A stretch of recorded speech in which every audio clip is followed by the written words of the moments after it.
Okay, Don. Yeah. So one of the stories that people don't often hear about you has to do with an unfortunate incident that happened to you back in. Unfortunate. Unfortunate. Yeah. Oh Unfortunate. gosh, that was bad. That was.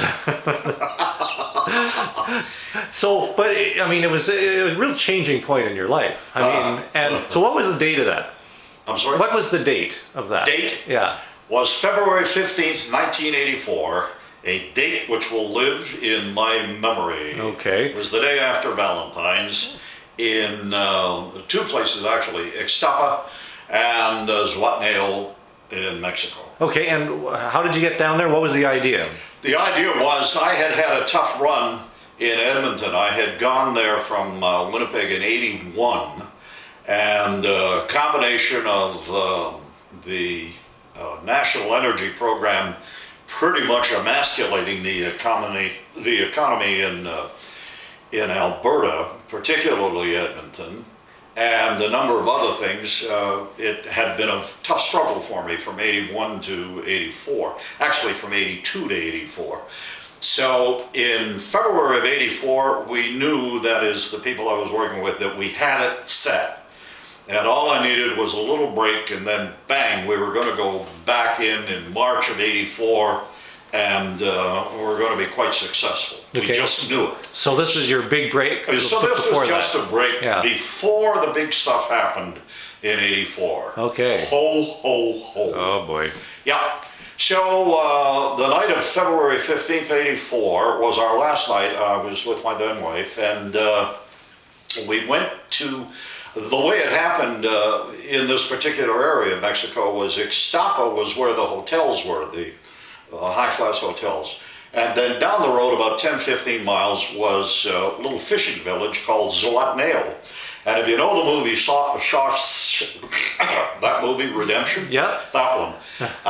It winds up in Zuatneo, Mexico, and Tim Robbins is working on a boat, and here comes Morgan Freeman, and they all live happily ever after. That's not Zuatneo. That was a beach in, I believe, San Jose, California, or San Diego. Anyway, It wasn't Zuatneo. Zuatneo is a small fishing village. So after you got a little tired of eating in the same restaurants in the hotel, people would go down the road to Zuatneo and enjoy a real Mexican meal. Right. And that's what we did on the night of February the 15th, a Friday. We were leaving on the Saturday. And there were a group of about 10, including a couple from Winnipeg,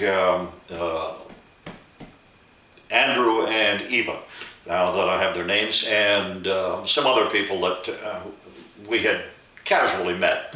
Anyway, at the end of the dinner, you went to the center of Zuatneo and you waited for a cab, and it would zing you back up to the hotels in Ixtapa. And this particular Friday night, there were 10 of us, and 2 cabs came along, and 5 got in the first, and the second cab was the one I got into.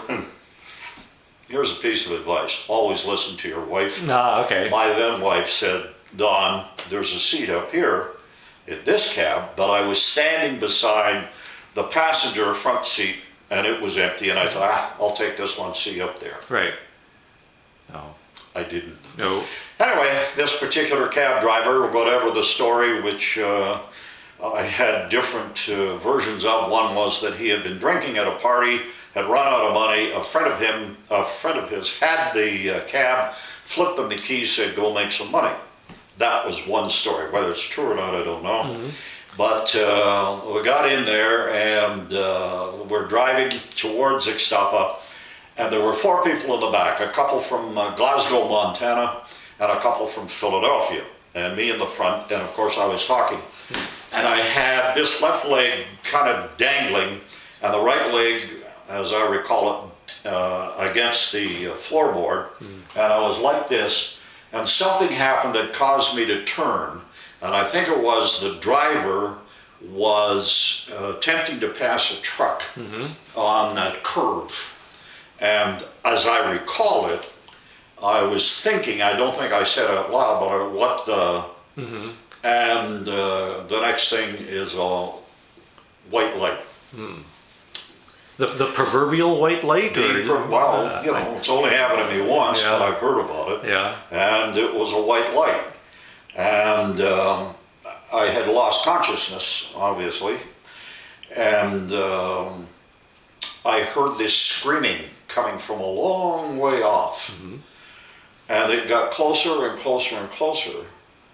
And as I regained consciousness, it became clear that the screaming was from me. Oh. And I woke up with this leg dangling, and I mean dangling, and my arms like this, and a whole lot of pain. To jump ahead, I thought I had gone like that, and that's why I woke up with my arms like this. But a police officer friend of mine told me later that no, I had gone like that. And that is why this elbow caught it, and just under this elbow. Right. So this arm, the elbow got smashed. Yeah. Can't straighten it. This one, other than a long scar along here, stayed mobile. Okay. But I woke up like that, screaming, and the next thing I can recall is a lot of voices, very excited voices in Spanish. And I was told later, I didn't recognize it at the time, I was told later I was dragged out through the front window and stood upright. I remember that. And just to jump ahead again, I had 31 broken bones. 31. 31. I don't know where the one came from, but that's what I was told. So with 31 broken bones, I was stood upright and leapfrogged or frog hopped to another car. Yeah. And sat in the front seat and driven back into town, which would be however many miles, 5 to 10, I suppose, Right. and put in a clinic, what they called a clinic, which was another experience. Not the most sanitary in the world? Or? There were cats and roosters walking through there, which caused me an infection that took forever, as I can recall. That was February 15th.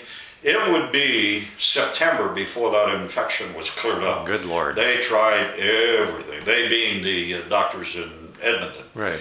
I was in extraordinary pain.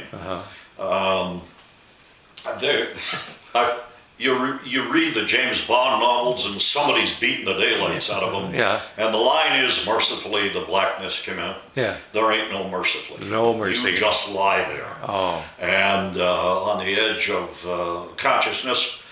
And great fella, Andrew Ogarenkov, gone now, unfortunately, stood beside me the whole night and all but held my hand through that night.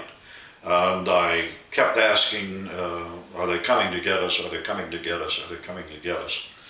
And that was roughly 10, 11 o'clock at night, and around noon the next day, it finally got cleared up through the insurance companies, which was another adventure. Right.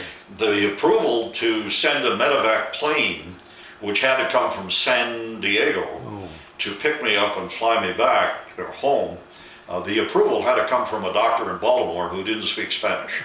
So it kind of Wow, yeah. went back and forth like that. And so you finally left there in a Well, they being the medevac people, Yeah. there were no, I'm in the third world here. Yeah.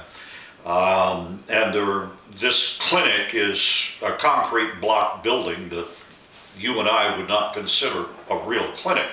The only thing they could do for me at that clinic was stitch my lip and give me some Tylenol. Wow. And let me lie there. That's pretty much what happened.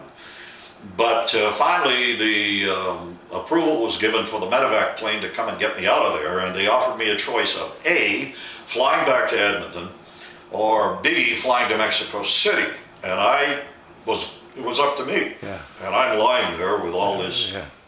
mess going on. Yeah. And I decided I did not have the strength to fly all the way back to Edmonton. I said I won't make it. And whether I'm right or wrong, I'm obviously right because here I am. Right. But you know your own body pretty Yeah. well. Yeah. And my body was telling me, Don, this is about as much as you can take.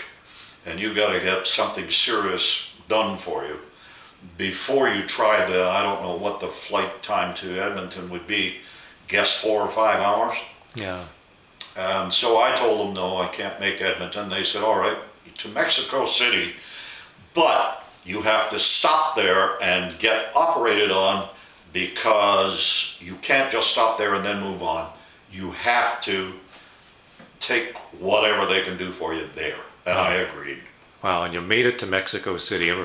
Yeah, so we'll hold you there because we got part 2 coming up.